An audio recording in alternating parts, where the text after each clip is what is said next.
Ladies and gentlemen, I'm reviewing Avengers 2012.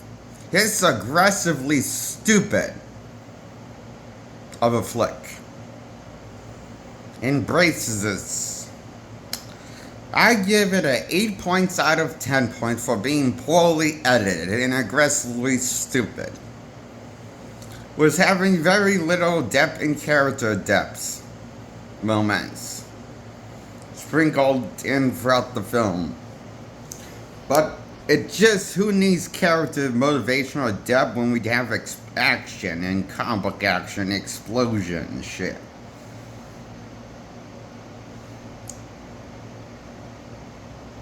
I think I can say I can speak for the public that nobody cares about character depth or motivation or anything outside of a cool explosions and action for this movie. But I wanted more than this explosion and action. I wanted something with some character depth. So I didn't get that from this movie, so I give it an 8 points out of 10 points as my final verdict.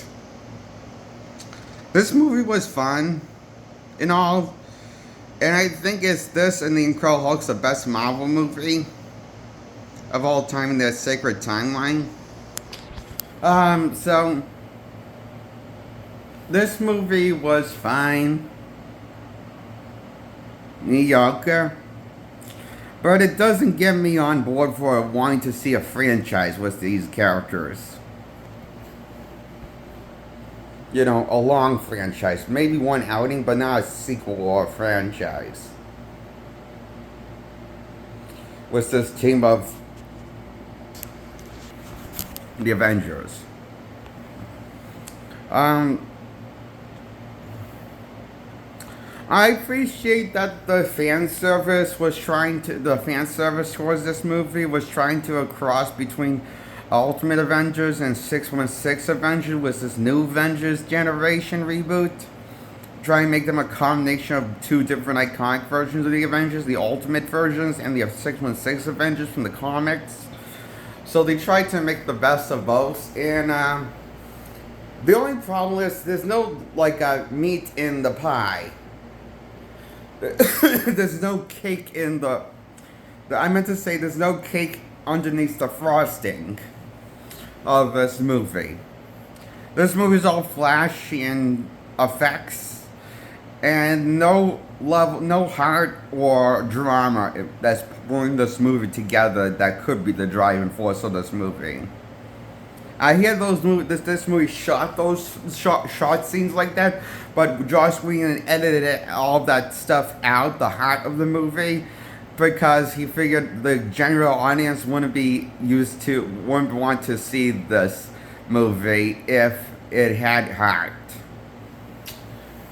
Only the comic book diehard fans would want to see this movie. So in other words, Joss Whedon that worked on this movie and edited this movie and directed this movie, kind of was the bare bones what put the final product together. Even the editing is edited like shit. That's because Joss Whedon edited out all of the emotional beats that was the heart of the movie and just took out all of the cake and just left the frosting for the cake. So that's why this has the frosting. This is the frosting without the cake. This movie. There's a buttload of frosting without any cake. So it's an unfinished proper cake. It's not a finished cake. It's not a finished pastry of a movie. So this movie, I liked it and all, but I didn't think I would die on a hill for it. Defending it. Now I'm aware it's painfully stupid. More than Batman and Robin. Movie from the 90s. That was stupid.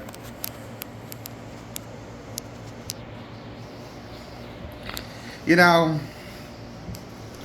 I honestly think Batman and Robin was a better movie than this movie. But that's just me.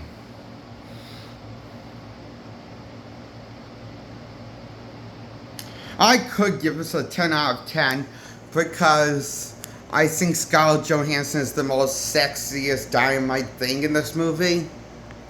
And that the fact that this movie gave her a big time stardom and made her a serious actor, high paid actress, and probably one of the most high paid actors to this day in movie cinema. You know how the Black Widow role made Scarlett Johansson a movie star and made her a big time actress?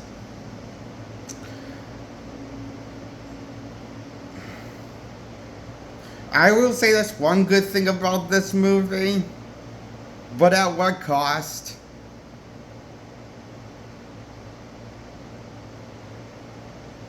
Was this really that good of a movie? Or did Marvel Disney oversell themselves by canceling season 3? What could have been canceling one of the greatest adaptations of arguably by many fans, Avengers: Earth's Mightiest Heroes, was going to have a season 3, but they canceled plans for a season 3 because even though the Craze wanted to do a season 3 with and be more than 3 seasons, they wanted to do spin-offs. They wanted to make an anime universe with those characters.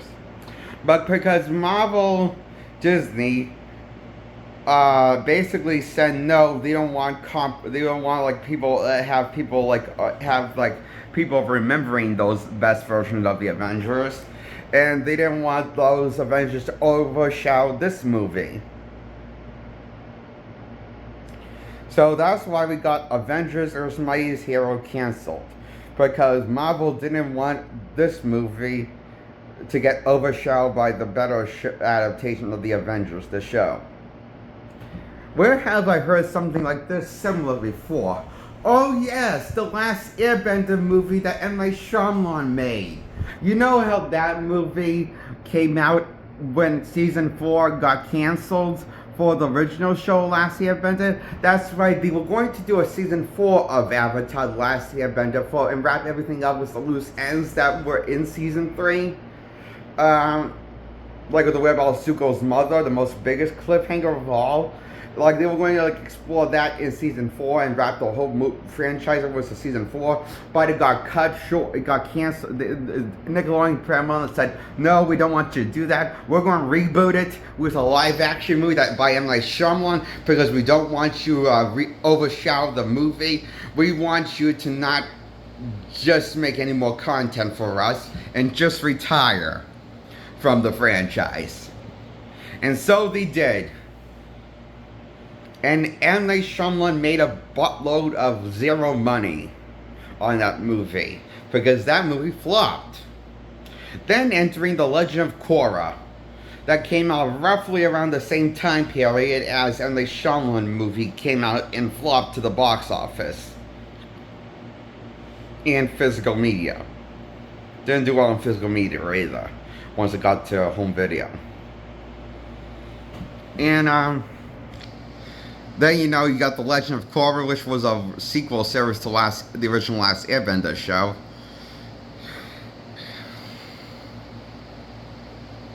But wouldn't it be cool if we could get season 3 of Earth's Mightiest Heroes? Wouldn't it be cool we live in that reality? We got a season 3 of Earth's Mightiest Heroes and spin-offs. And we didn't got this movie, the Avengers movie from 2012, and that got canceled instead for favor for Earth's Mightiest Heroes franchise. Wouldn't that be much better reality than what we live in now with Marvel? I think so. That's why I want to give Earth's Mightiest Heroes, the first Avenger movie, a 7 out of 10. Now that I'm talking about this problems, because this doesn't feel like a good fair trade enough for me. Earth's Mightiest Heroes for the cinematic universe of the Avengers doesn't feel like a great trade-off. So I give this 6 points out of 10. It's mediocre. It's not an 8 out of 10. It's not a 7 out of 10. It's just a 6 out of 10 because how mediocre flat it is. and how hollow action doesn't make up for great storytelling, or just because it's spectacle and shit. It doesn't have any character growth or changing for the characters, and it's like the movie just doesn't have any character growth. It's just flash in the pants. There's a bunch of flashy effects, and that's what the Avengers movie is: blowing shit up with effects, CGI effects.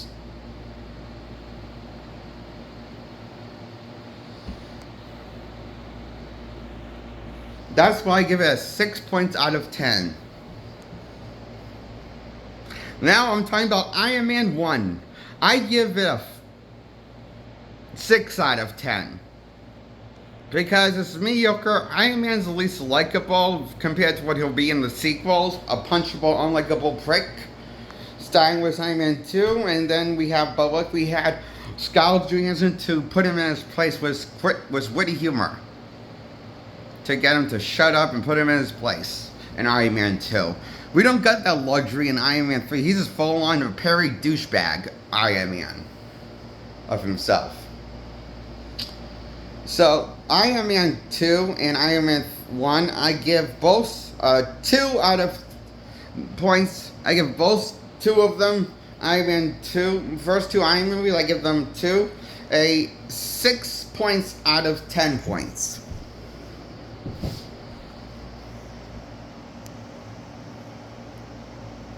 And I'm going to talk about Thor, the movie. I give that a 6 out of 10. Well, we spend a short period of time with the God of Thunder before he gets completely depowered and brought to Earth's realm, and his powers get, he can't obviously be a powerful god anymore. So we don't know why he's called the God of Thunder. We keep on thinking the hammer comes from his... We keep on thinking that he's what should be called the God of Hammers. We don't know why he's called the God of Thunder. We just think he should change the name, because the movie doesn't spend a whole lot of Thor being a badass God of Thunder guy, as much as expense of him being kind of obnoxious before he gets nerfed and depowered from his power into a human form and loses all his powers, and he enchants the new man, blah blah blah. And so then at the end, like when the movie's like 5 or 10 minutes almost over, Thor gets his powers back, and he's the God of Thunder again. After going on a journey of something, of discovering himself again, and for the first time, but not the last time. He'll keep on doing that discovering version of himself for the entire Thor movies, spin-offs. So, I mean, this movie's okay and fine, like the first Avengers movie. These movies are okay as a 6 out of 10 Thor. Avengers and Thor is a 6 out of 10. I'm going to give Captain America, the first Avenger, 6 points out of 10 points. True, I didn't care for the CGI body of Chris Evans being... I think, look, here's the thing. I personally think the CGI skinny body on Chris Evans, before he becomes Captain America, that CGI body looks like a CGI skinny body, and not a real flesh and bone body.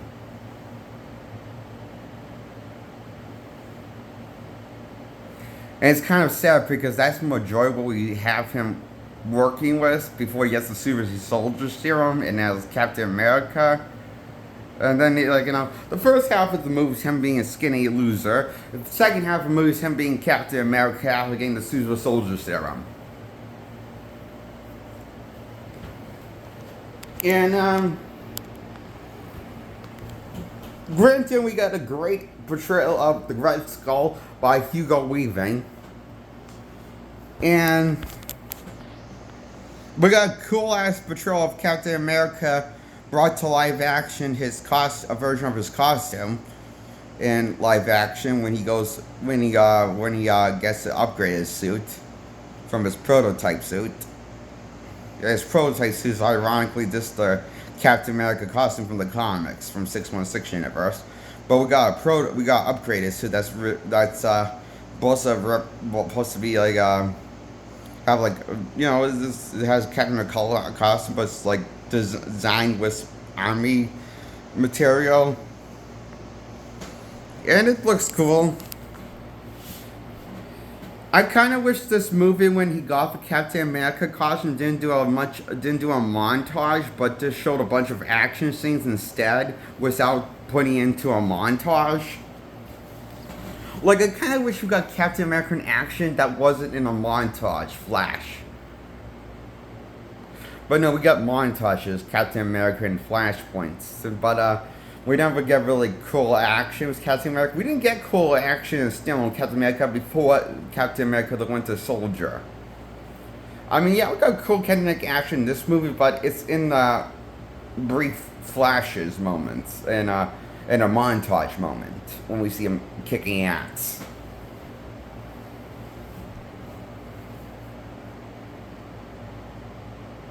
And that's why I give Captain America the First Avengers 6 points out of 10 points.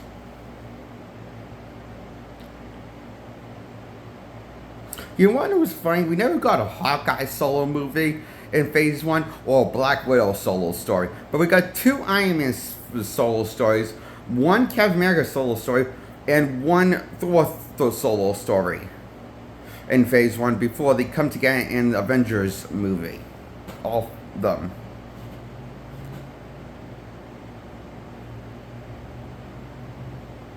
You sure they didn't rush it, the Avengers getting together? Because I think we might have rushed it. More than we give Marvel credit for.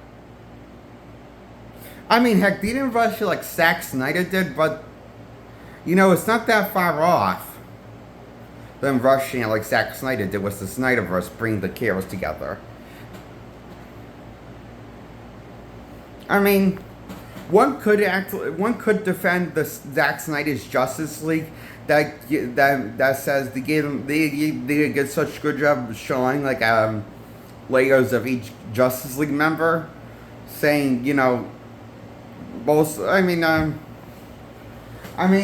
good thing about the Zack Snyder's Justice League is that each Justice League member did feel like they got layers and fleshed out a bit and progressed from where they began in the movie. As Zack Snyder's Justice League movie was around 4 hours long, and I think basically it's around like longer than your standard runtime of a movie. It kind of like has the time to show those layers of the characters that feel like a full realized character and a likable character, a likable hero, instead of this what the Avengers movies went with, the first one. Which, what I'm trying to say is the first Avengers movie, even though I like it, it just feels like a bunch of flash, but without any heart.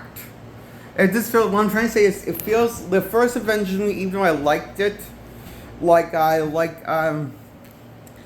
the first Avengers movie, but I don't think I loved it. And I give The Incredible Hulk a 6 out of 10 points as my final verdict, Edward Norton's Hulk movie, because it feels like it feels like it does nothing original with the character. Like, yeah, we get origin story. I've seen that before with the first Hulk movie and the Bill Bixby show origin story. And in fact, it actually takes the same identical beat-from-beat origin story that Bill Bixby told with the Hulk. So use the Bill Bixby origin story from the show. Why not just use the origin story from one of the comics? You never done that before. You never done the origin story from the comics where he survives when he saves a stranger from a nuclear explosion and gets caught in the explosion, turning into the Hulk. Why not just use the origin story from the comics? I don't know. It would have been different than using the same origin story that Bill Bixby took from the 70s. Yeah, for their representation of Hulk. And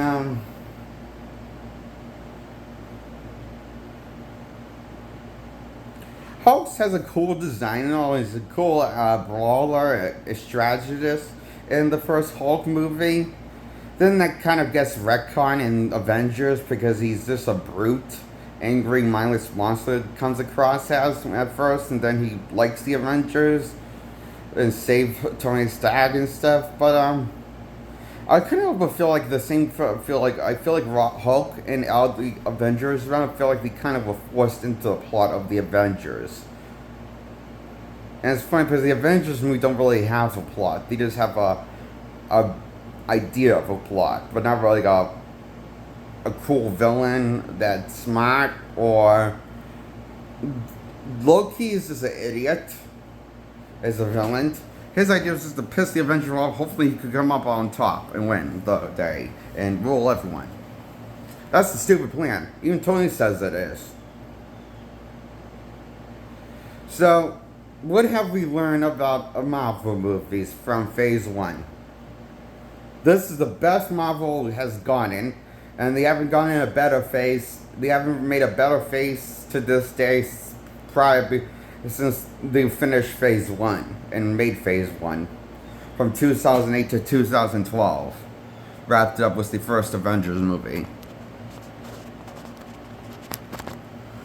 I honestly think Phase 1 is the best that Marvel got, okay?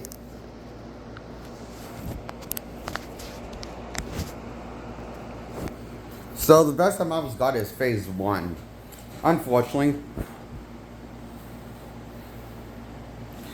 it's just one of those things where Marvel can't come back, can't recorrect what they have already done. I mean, they can't course correct from going so downhill after finishing Phase 1 and entering Phase 2.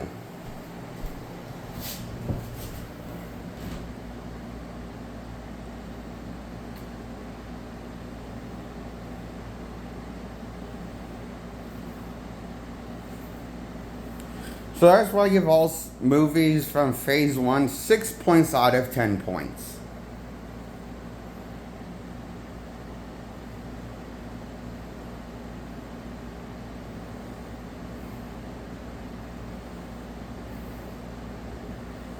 Goodbye, subscribe to my video.